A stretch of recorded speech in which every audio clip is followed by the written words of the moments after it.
Anyway, welcome to the Wisconsin Public Transit Zoom meeting, which was organized by ProRail and All Aboard Wisconsin.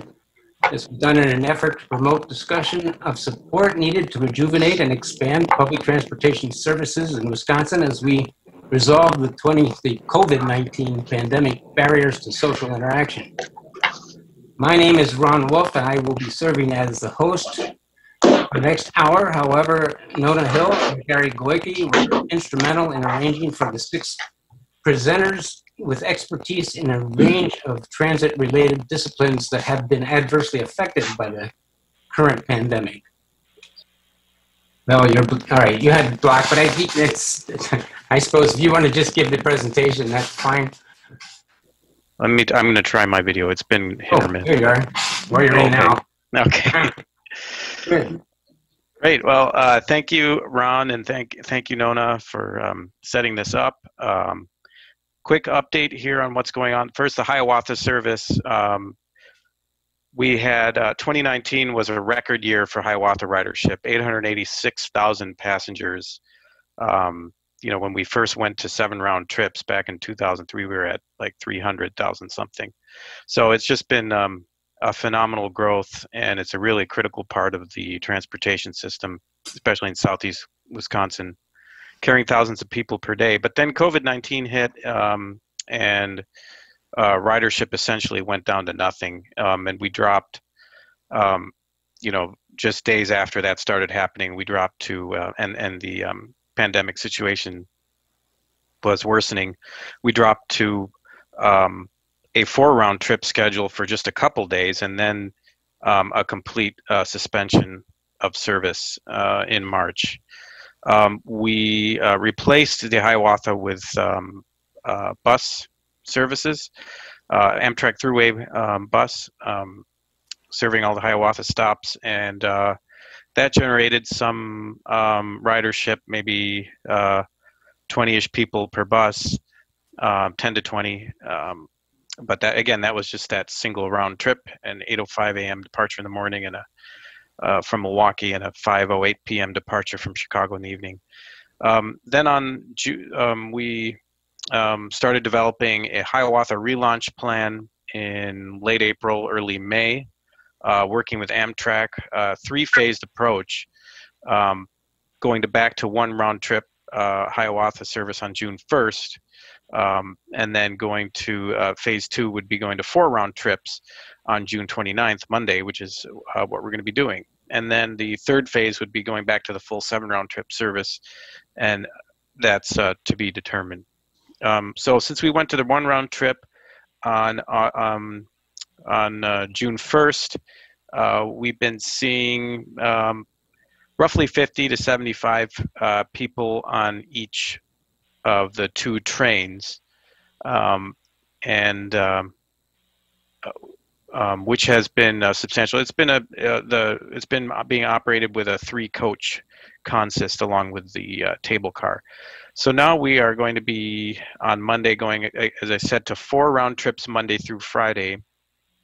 All of the peak trains will be restored, as well as a midday train and an evening train, and then 3 round trips on Saturday and Sunday. And this will run at least through September 30th at that schedule. The Interstate 41 Amtrak Thruway connecting bus service from Green Bay to Milwaukee will continue to operate a single daily round trip, connecting to Hiawatha trains to go to Chicago.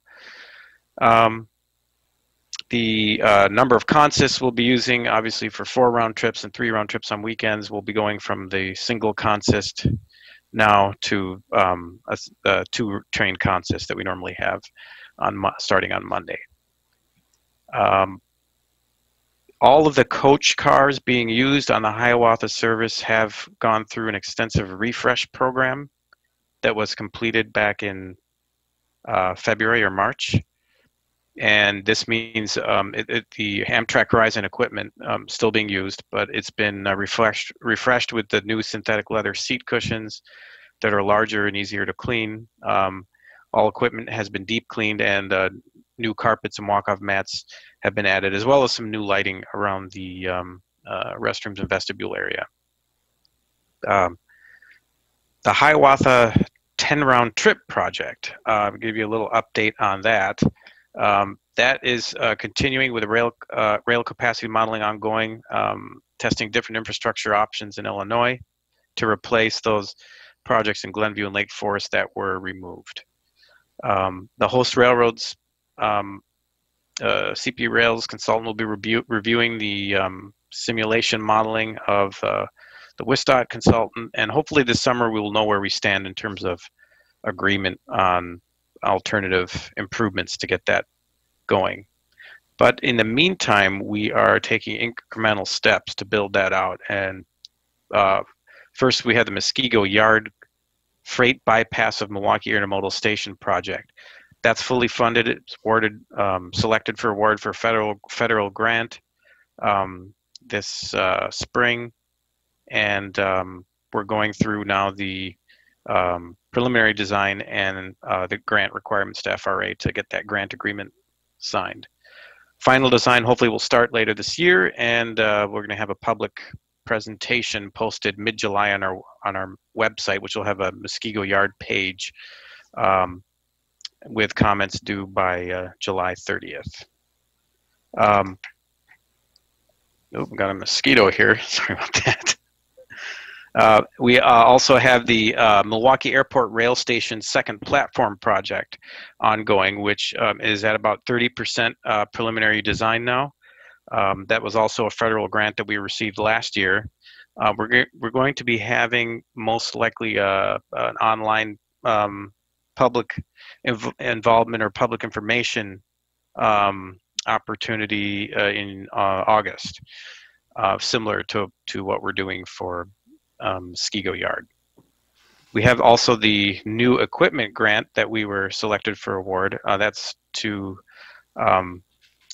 purchase 6 coaches and 3 cabs to fully equip the Hiawatha service and add to the Midwest equipment fleet pool of single-level Siemens equipment. So that is ongoing. And that we should start seeing new equipment on the Hiawatha later this year or early next year, and then this additional new equipment will be a few years after that. Right. Could you wrap up now? And we'll move on to Scott. Oh, I'm sorry. Oh, wrap up. Okay, thanks. Yep. And then we have the state rail plan process starting soon, and please stay tuned for that as we're going to be doing outreach to stakeholder groups like Gull Board, Wisconsin, and ProRail for that. And then finally, last but definitely not least, the big news: Twin Cities, Milwaukee, Chicago TCMC project, a CRISI grant, federal CRISI grant, was submitted on June 19th by WisDOT on behalf of WisDOT and MnDOT for final design and construction of all of the improvements needed and implementation for the TCMC. That's going to be an extension of a Hiawatha, it looks like, and that complements a grant that we were selected for award in May, and that was for $12 million for the first 3 years of operation of the TCMC to reduce the state's operating payment. Very significant developments in the past month with TCMC. We've gotten support from Canadian Pacific, the host railroad. We have a letter of support from them in our application. We've gotten extensive legislative support and support from the business community and communities all across the state. It's really broad, impressive level of support that we've seen for that. The last big item to fall into place to ensure that happens is the Minnesota getting their bonding of $10 million. That's absolutely critical, and once that falls into place, then this project looks like it's a go. The Empire Builder, quickly from Amtrak.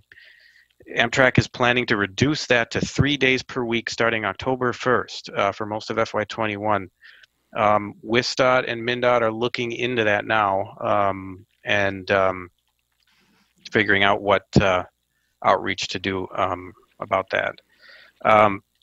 There is, just wanted to make everybody aware, there's a live interview with William Flynn, MIPRC CEO, on the Washington Post on Monday morning at, I believe, 10 a.m. Eastern, 9 Central. Okay, well, thank you very much. Scott, to everyone, basically, it's a question for Arun, I guess. Has Amtrak reached out to the states regarding its planned October reductions? In addition to the national network trains, their announcement also mentions reducing state-supported services. Did you want to respond to that, Arun? Sure, yes. Yeah, they have reached out. It's been pretty collaborative in terms of the state-supported. When they say that, when they mention reductions in state-supported service, that's reductions that have been agreed upon with the respective state and Amtrak. So they've come up with a plan, and that's what that's referring to. On the long distance, they did do some outreach to us on that as well, but not really very much in advance. We knew that was a possibility. We are very concerned about it, especially as it pertains to Wisconsin communities, and we're looking into that with Minnesota as well. Okay, and I have another question from Arun, can you tell us when you would expect to hear about that CRISI grant that you talked about? Yeah, I would probably August or September. FRA typically wants to get those selections out before the end of the federal fiscal year, which is September 30th. So, you know, August would be ideal, of course, but it could be September. Okay, thank you. Well, Nona also mentioned that Mark Crom has a comment to make. If you want to, he's got Jim's iPad. Yeah, I can just answer any questions. Basically, you know, Minnesota needs to get their bonding bill passed for the second train, and I know Arun just mentioned briefly touched on that. Unfortunately, right at the moment, nothing's been done yet, and I think the Minnesota legislature may go into a special third session meeting, and at this point, yeah, the money is not been approved. So I guess we'll stay tuned, but hopefully something will come out of that. But that's basically what I have for updates with Minnesota. Okay. Thank you, Mark. Sure. I wonder if we can just move on then to Scott Rogers, who's our next speaker. And Scott is the gubernatorial appointee for Midwest Interstate Passenger Rail Commission, and also West Central Rail Coalition Chairman. So Scott, you want to go on? Sure, thanks, Ron. If you can hear me okay. Yes. Ron and Nona asked me to introduce myself a little bit. The Midwest Interstate Passenger Rail Commission is roughly the successor of the Midwest Regional Rail Initiative. It's a multi-state commission that was done through legislation. There's 4 people appointed from each state to the commission, and the states include some of the Midwest regional rail states like Illinois, Wisconsin, Indiana, Michigan, and Missouri, as well as Minnesota, and then Kansas and North Dakota are also represented. I'm also chair of the West Central Wisconsin Rail Coalition, which is an organization that's been in effect since 1999 to get passenger rail service to the corridor between Eau Claire, Menominee, Hudson, and St. Paul. And then in my day job is I'm the Government Affairs Director at the Eau Claire Area Chamber of Commerce. Just a few things about the MIPRC, which they asked me to talk about. This is a group that gets together to talk about common issues. The other gubernatorial appointee in Wisconsin is Dave Simon from the Wisconsin DOT. As you may know, Craig Thompson is the secretary of the DOT. We had a lot of contact with him over the years through the chamber. He came and spoke here quite a bit, knew of our interest in this area about passenger rail service. And about a year and a half ago, after the new administration came in and they needed to do some appointments, they called me and asked me if we'd be interested in being part of that. So we had a DC meeting last fall where the commission visited the Hill and talked about the upcoming surface transportation and reauthorization. The FAST Act expires in September, and these states wanted to make sure that there would be some continuing support and hopefully increased support for passenger rail service in our states. It's very bipartisan, particularly some of the states like Kansas and North Dakota have state legislators who are very involved. And it's an interesting group that has been concerned about making sure that we grow passenger rail service in this country. Some of the issues, besides the surface transportation authorization, they've looked at the Amtrak accounting issue and the information that comes to the states on what their charges are, that sort of thing. They've also been supporting Amtrak on its on-time performance issues. And then I do know that North Dakota and Kansas representatives are particularly interested in the Empire Builder and the Southwest Chief improvements. We also, have been chair of the West Central Wisconsin Rail Coalition in recent years, but it has been around since 1999.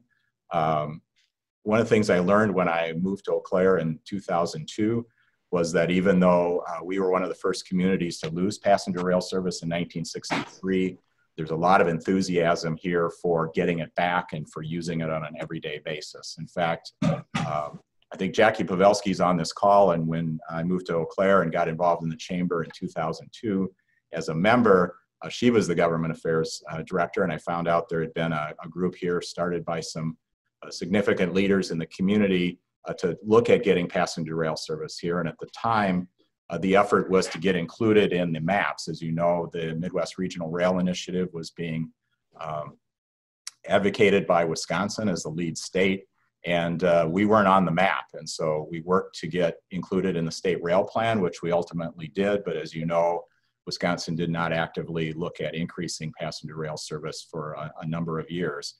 So about 4 or 5 years ago, we were looking at what was happening around the country and believed that perhaps a public-private partnership where you could combine things like station development, higher frequencies, some of the interest that has been becoming evident of private entities getting involved in passenger rail service. So Dave Christensen, who's also, I think, on the call, had just retired from Minnesota DOT, is from our area and came on as a volunteer executive director of an effort to put together a framework where we could seek out a private partner to see if we could take advantage of some of the public funding through the federal government as well, but also a private entity who would get in, keep costs low, and be market oriented as they try to move forward. And so the recent development on that is we've been working with a company out of Chicago called Corridor Rail Development. The first step, Union Pacific has been cooperative with us in using their track between here and St. Paul. And the first step that they've asked us to do is to hire an engineering firm to do a track capacity and capital improvement study. And we are about to pull the trigger on that. Corridor Rail Development told us just this week that they have put their investment capital and financing plans together, and that they would be willing to fund that first step of getting that study done. So we'll look forward to that. And then Arun talked about the TCMC project, and that actually affects Eau Claire. He probably ran out of time, but one of the things that they're looking at doing with that additional train is to have shuttle connections, much like the I-41 service he talked about, but is done extensively in California, to some of the offline cities, such as Madison, Rochester, and Eau Claire from Toma. And so there's been a lot of interest in our community about that. Our chamber has sent a letter in support of that, as well as the CRISI grant. We've also had our city council and our county board send resolutions of support. So we're excited about that being a tie-in to the Amtrak system, as well as working on a corridor from here to St. Paul. And I see I've already gone about 6.5 minutes. I've been running a timer, so I'd be glad to answer any questions when we get to that. All right, we'll talk about questions at the end. Thank you very much. Could I just add a comment? Sure. Just sort of an update. I know Andy brought up the INVEST Act that the House is going to act on next week. And this relates to the reduction in national network trains and so forth. I did listen in on a Rail Passengers Association webinar they did on Wednesday. It was primarily on the front range service, but they spent some time updating people on what's happening with the national network threat. And there is a very active effort in Congress to try to roll that back and work. The INVEST Act itself, if it were to pass and they were to do the appropriate appropriations after it, would help solve that. But if it doesn't, and that's still a big question because the Senate hasn't acted on surface transportation, and there's some pessimism because there isn't much bipartisanship right now, other than on the COVID issues. But they're also working through the appropriations process. And then both senators from Montana are circulating bipartisan letters asking Amtrak to actually be more specific about what they meant by needing more support, because they actually just said, we're going to do this. And they've never said, well, if we had this much support, we wouldn't have to do it. So there are some efforts in Congress, so it probably is worth your contacting your own congressman and both senators in the near future, particularly because of the threat to the Empire Building. So Scott, what would the ask be if we were to contact our congressman? What would our ask be? And Andy might have a suggestion on that, but it would be to express concern that, Andy Selden also talked about it, that the national network reductions are really not a good idea, and they haven't given a plan for what do they really mean by increase in demand to restore them. Since once you reduce it to 3 times a week, how do you've already destroyed the market, so how does it come back? RPA, if you go to their site, has some good things. They actually have, they have an action center there, and they use voter voice, which you can actually enter your own message, and then it'll send it to your senators and congressmen. So you might go to the Rail Passengers Association site, and that'd be the easiest way to get a comment in, or call the switchboard, ask for your office, and just say you're concerned about the reductions to Amtrak, because they're basically counting, Gary or Andy might have a comment on this, but they're basically counting how many people contact them. So you don't have to make the whole case, they just need to hear from you.